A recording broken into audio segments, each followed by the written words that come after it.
안녕하십니까. 2020년 12월 29일 최병무 이펙트 시작하겠습니다.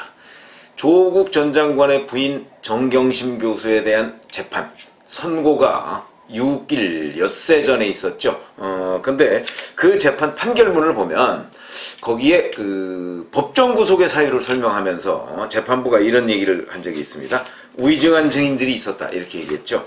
정경심과 친분이 있는 여러 명의 사람들이 이 법정에서 정경심을 위해 사실과 다른 허위 증언을 하는 경우가 있었다 이렇게 얘기를 했습니다. 자, 그러면 이 허위 증언을 한 사람들이 누구냐? 이거 굉장히 중요합니다. 왜냐하면 1심 선고가 나오면 대개 위증죄에 대한 수사를 다시 시작하거든요. 그러니까 허위 증언을 한 사람들은 또 위증죄의 처벌을 받을 가능성이 매우 높습니다. 당장 검찰에서는 자, 이제 1심 판결이 나왔으니까 이 허위 증언 문제에 관해서도 들여다보겠다 이렇게 얘기를 했으니까 그럼 수사를 받게 되겠죠. 근데 어떤 사람들이냐 하는 것들을 제가 지금부터 말씀을 드리겠습니다. 판결문에 나와 있는 내용입니다. 이거는 우선 장영표 단국대 의대 교수 있죠. 이 장영표 교수는 잘 아시다시피 그 조국 전 장관의 딸 조민 씨를 위해서 단국대 의대 그 의과학 논문 그 논문에 제1저자를 올려준 사람 아닙니까? 근데 이 사람은 자기가 올려줘서 그런지 이런저런 얘기를 언론 인터뷰에서 하고 그리고 궁극적으로는 그 조민 씨한테 유리한 증언을 해줬다. 근데 그게 거짓이다. 이런 얘기거든요. 이렇게 얘기했습니다.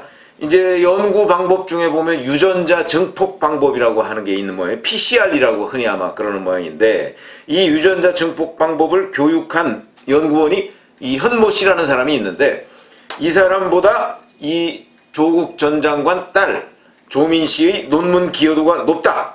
이런 식으로 적극적으로 옹호했다. 이런 것이죠. 근데 이제 재판부가 이 PCR이라고 하는 것에 대해서 다른 의대 교수들이나 이런 사람들한테 물어봤더니 이런 겁니다.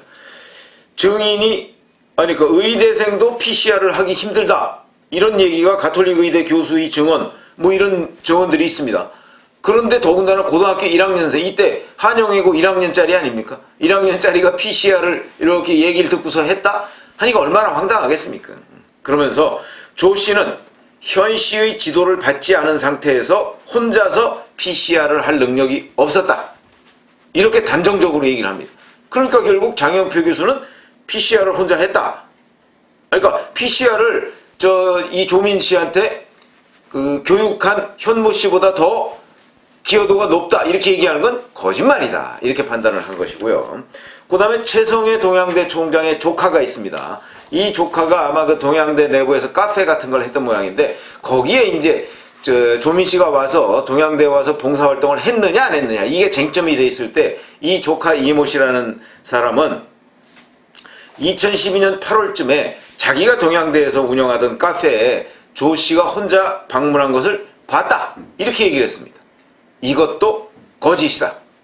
그런 것이죠. 다른 사람들은 다 못 봤다는 것이고, 그 다음에 여기에 보면 왜 이게 이제 거짓이라고 얘기를 하냐면 2012년 8월쯤에 보면 이 조민 씨가 쓴 신용카드가 있습니다. 이 신용카드를 쓴 기록이 쫙 있는데 그것이 다 서울에서, 그러니까 무슨 얘기냐면 동양대는요 경상북도 영주에 있거든요. 근데 영주에서 카드를 쓴 기록이 하나도 없습니다. 그렇기 때문에 이것도 거기서 다른 사람은 또 조민 씨를 봤다는 사람이 없고 카드 기록 나오는 거는 다 서울에서 썼고 그러면 영주에 봉사활동을 가지 않았다. 고로 동양대 총장 조카인 이모 씨의 증언은 거짓이다. 이거는 정경심 교수를 위해서 거짓말을 한 것이다. 이렇게 지금 판단할 수 있는 내용이고 그 다음에 또 장경욱 동양대 교수라고 있는데 이건 이제 정경심 교수의 동료 교수죠. 이 사람은 뭐라고 얘기했냐면 다른 교수가 조씨 봉사활동을 목격했다고 이야기하는 것을 들었다. 자기가 직접 봤다는 것도 아니고 들었다 이렇게 얘기를 했습니다. 그렇게 된다면 결국은 이 얘기는 들었다고 하면서 조민 씨가 마치 봉사활동을 한 것처럼 계속 얘기를 했는데 실질적으로 봉사활동을 한 적이 없다. 다른 이런저런 증거를 들이대면 봉사활동 한 증거가 나타나지 않는다. 그러니까 이 사람도 거짓말한 거 아니냐. 그리고 여기에는 진중권 전 동양대 교수도 사실은 뭐 장경욱 교수가 봤다고 하는 그 프로그램 자체가 뭐 없었다 이런 식으로 얘기를 하고 있기 때문에 그런 것들을 종합해보면 결국 장경욱 교수의 법정 증언도 거짓이다. 이렇게 지금 그 재판부가 판단을 한 겁니다. 물론 이런 부분은 구체적으로 또 수사를 통해서 이제 다른 거하고 더 이렇게 짜맞추어서 이 사람들의 증언이 얼마나 거짓말이냐 하는 것을 이제 밝혀내야 되는 부분인데, 일단 재판부에서 지금 쭉 얘기한 그동안의 재판한 결과들을 종합적으로 본다면 이 사람들이 문제다 하는 것이고요. 그 다음에 이 사람들 외에 서울대 공익인권법센터 사무국장인 김모 씨라는 사람도 있습니다. 이 사람도 지금 위증 혐의를 받고 있는데, 무슨 얘기냐면 이게 이제 문제의 그 세미나 장소 있지 않습니까? 2009년 5월 15일 스승의 날 세미나에 조민 씨가 왔느냐 안 왔느냐, 이걸 재판부는 세미나장에서는 안 왔고 나중에 뒤풀이 장소에만 왔다, 이렇게 판단을 했거든요. 거기에 이제 핵심적인 게 바로 그날 옆에서 이렇게 사진 찍은 그게 조민 씨냐 아니냐, 이게 이제 핵심적인 얘기인데, 그에 관해서 그거 조민 씨가 맞다, 이렇게 증언을 했습니다. 가슴 정도까지 내려오는 긴 머리에 뿔테 안경을 쓴 조 씨를 학회에서 본 기억이 있다, 이런 식으로 증언을 했습니다. 근데 재판부 얘기는 판단은 이렇습니다. 이 김 씨가 약 10년 동안 조 씨 얼굴을 본 적이 없으므로 동영상 여성의 옆모습만 보고 조 씨와 동일 이름을 알아볼 수 있었다는 진술을 믿기 어렵다, 이렇게 얘기를 했고요. 그런데 또 하나의 결정적인 증거, 바로 그 5월 달에 한영외고 졸업사진이 있거든요. 그건 앨범에 보면 나오지 않습니까? 그 졸업사진을 보면 조민 씨는 이 사람이 봤다고 하는 그 긴 생머리에 긴 머리에 가슴까지 내려오는 긴 머리에 뿔테 안경, 이게 아니고 단발머리였다. 단발머리였다. 그럼 최악의 경우는 깎을 수도 있는데, 그러나 그 선후관계 등을 보면, 그리고 주변 학생들의 증언들을 보면 단발머리였다. 그럼 결국 이 사람이 잘못 봤거나 아니면 거짓이다, 이런 얘기 아니겠습니까? 자, 그렇다면 이 위증죄 처벌은요, 그 위증을 하는 사람이 자기가 그거를 거짓인 줄 알면서 해야 됩니다. 모르고서 위증을 했다고 한다면 처벌이 안 된다는 거거든요. 그러면 이제 거짓임을 알아야 된다는 건데, 그러려면 판례를 보면 대개 자기가 직접 보거나 경험한 사실을 사실 기억에 반해서 진술하는 것, 이것을 위증이라고 한답니다.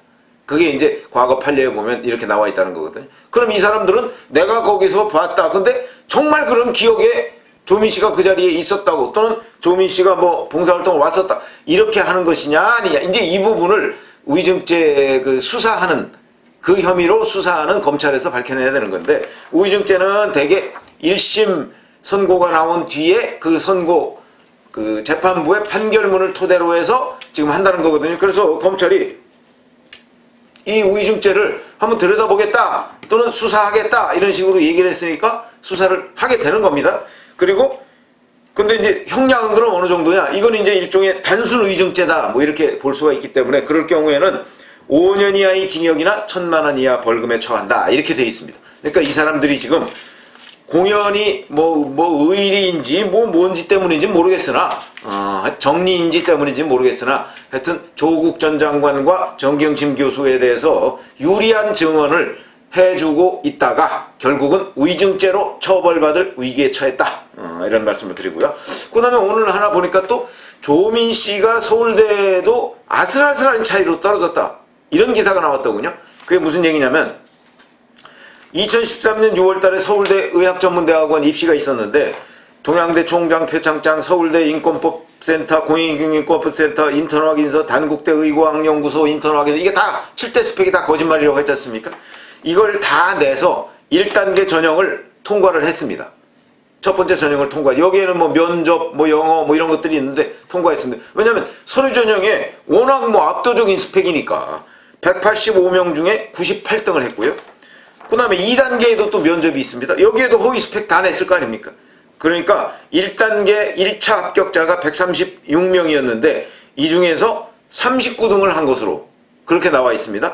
그래서 원래 최종 선발 인원이 68명이니까 그러면 합격할 뻔한 겁니다. 그런데 1차 성적과 2차 성적을 합치니까 100점 만점에 78.57점 이렇게 된 겁니다. 그러니까 이거는 예비 합격자 4번이 됐는데 실제는 예비 합격자 2번까지 합격했다는 거거든요. 예비 합격자 2번이 78.62점입니다. 그러면 조우민 씨의 성적과는 0.05점 차이입니다. 그러니까 0.05점 차이로 서울대 의전원 입시를 떨어졌다. 온갖 가짜 스펙을 다 내고서도 지금 이런 그 기사가 있습니다. 이걸 보고 재판부가 뭐라고 얘기하냐면 그 서울대 의전원 입시에 합격할 것으로 보이는 아주 구체적인 위험이 있었다. 이렇게 판단한 내용이 또 판결문에 보면 나옵니다. 그런 걸 보면 이 7대 스펙을 내서 아슬아슬하게 서울대 의전원에 떨어졌다. 그 7대 허위 스펙을 내고 뭐 이런 것도 함께 알려드리겠습니다. 근데 이 과정에서 여하튼 이 위증죄 처벌 문제, 이거는 앞으로 우리가 또 여러 차례 관심을 가지고 검찰의 수사가 어디까지 진행되는가 살펴봐야 될 문제다. 이렇게 말씀을 드립니다. 감사합니다.